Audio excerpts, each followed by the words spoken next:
नमस्कार मित्र। चलिए आज हम सनातन धर्म के कुछ नियमों के बारे में आप लोगों को बताएंगे।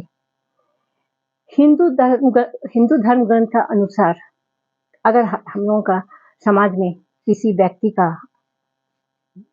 देहांत हो जाता है तो उनका अंतिम संस्कार में शामिल होना एक या कंधा देना एक यज्ञ के समान हम लोगों का पूर्ण उसमें मिलता है। जो व्यक्ति सबको कंधा देते हैं या शव यात्रा में शामिल होते हैं उन्हें कुछ नियमों का अवश्य पालन करना चाहिए। इस वीडियो के माध्यम से हम आप लोगों को बताएंगे कि अंतिम यात्रा के समय आपको क्या क्या सावधानी मानना चाहिए और अगर आप उस वक्त कुछ गलतियां आपसे होता है तो उसका परिणाम क्या होता है।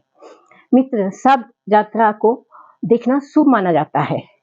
माना जाता है कि जब भी कोई व्यक्ति को सब जाते हुए दिखे तो तुरंत उनको दोनों हाथ जोड़कर प्रणाम करना चाहिए और भगवान का नाम लेते हुए ये कहना चाहिए कि हे ईश्वर, उनका आत्मा को शांति दीजिएगा। और साथ ही ये भी हम लोगों का शास्त्र में बोला गया है कि शास्त्र के अनुसार अभिवादन करने वाले व्यक्ति को तन मन से जुड़े सभी दुखों का अपने साथ ले जाते हैं। जब किसी व्यक्ति का मृत्यु होता है तब उनके अंतिम यात्रा में उनका दोस्त तो छोड़िए दुश्मनों को भी शामिल होना चाहिए, क्योंकि व्यक्ति के मृत्यु के बाद कोई मनमुटाव नहीं रहता है, सब खत्म हो जाता है। लेकिन अंतिम यात्रा में शामिल होने वाले कुछ सावधानियां भी हमें जरूर मानकर चलनी चाहिए। शास्त्र के अनुसार जब व्यक्ति का अंतिम यात्रा में हम लोग जाते हैं तो हमें जरूर से उस व्यक्ति का जो शव जाता है उसमें कंधा देना चाहिए। 2 मिनट के लिए होने से भी कंधा देना चाहिए।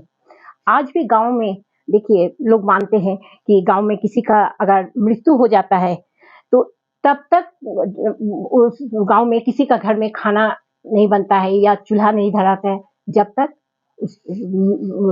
शव का दाह संस्कार नहीं हो जाता है।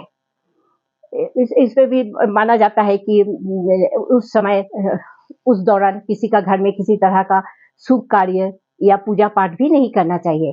असल में माना जाता है कि जहाँ सबको रखा जाता है उसके चारों तरफ का जो क्षेत्र है उसमें नकारात्मक ऊर्जा भर जाता है। इसीलिए जब आसपास में किसी का यहाँ देहांत हो जाता है तो जब तक उनका दाह संस्कार नहीं होता है तब तक हम लोगों को ना ही चूल्हा जलाना चाहिए और ना ही खाना बनाना चाहिए। शास्त्र के अनुसार ये भी नियम है, जो व्यक्ति ब्रह्मचर्य का पालन करते हैं वो व्यक्ति अपने माता पिता और गुरु का अलावा किसी भी सबको कंधा नहीं दे सकते हैं और ना ही किसी व्यक्ति का शव यात्रा में शामिल हो सकते हैं। अगर वो ऐसा करते हैं तो उनका ब्रह्मचर्य जो है वो खंडित हो जाता है।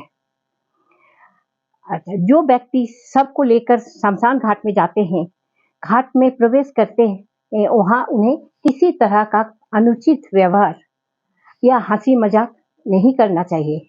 अंतिम संस्कार हो जाने के बाद बिना पीछे मुड़े उनको सीधा निकल आना चाहिए शमशान घाट से, और ना ही बोलना चाहिए कि चलो अब चलते हैं। चलो वर्ड का कभी भी वहां पर इस्तेमाल नहीं करना चाहिए।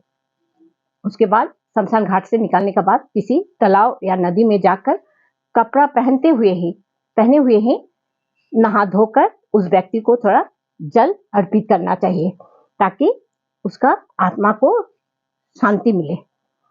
क्योंकि जब तक व्यक्ति जीवित रहता है आपसे उसका सीधा संबंध रहता है और मरने के बाद अब वो प्रेत योनि में चला जाता है, प्रवेश करता है, लेकिन उसका अस्तित्व तो रह जाता है।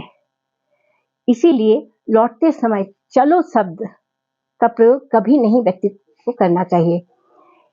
इसके वजह से ये भी हो सकता है कि वो चलो शब्द को सुनकर पीछे से आप लोगों के साथ आ जाए। अंतिम यात्रा में से लौटने का बाद सभी व्यक्ति को दातुन का उपयोग करना चाहिए। दातुन नीम का दातुन जो होता है उसका प्रयोग करना चाहिए।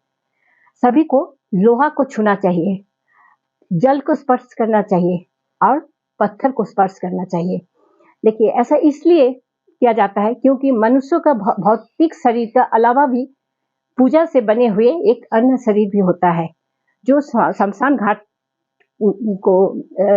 घाट से आने का बाद ये सब चीज स्पर्श करने से उसका अशुद्धियां जो है वो दूर हो जाती है। जो लोग ये सब नियम को ना मानते हुए घर में प्रवेश करते हैं, उन लोगों का साथ अपशगुन होता है, दुख तकलीफ बढ़ने लगता है।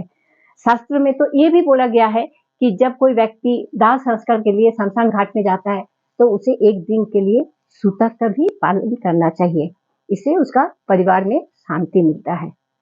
ठीक है दोस्तों, अगर ये जानकारी आप लोगों को अच्छा लगा तो जरूर सब्सक्राइब कीजिएगा, शेयर कीजिएगा। नमस्कार।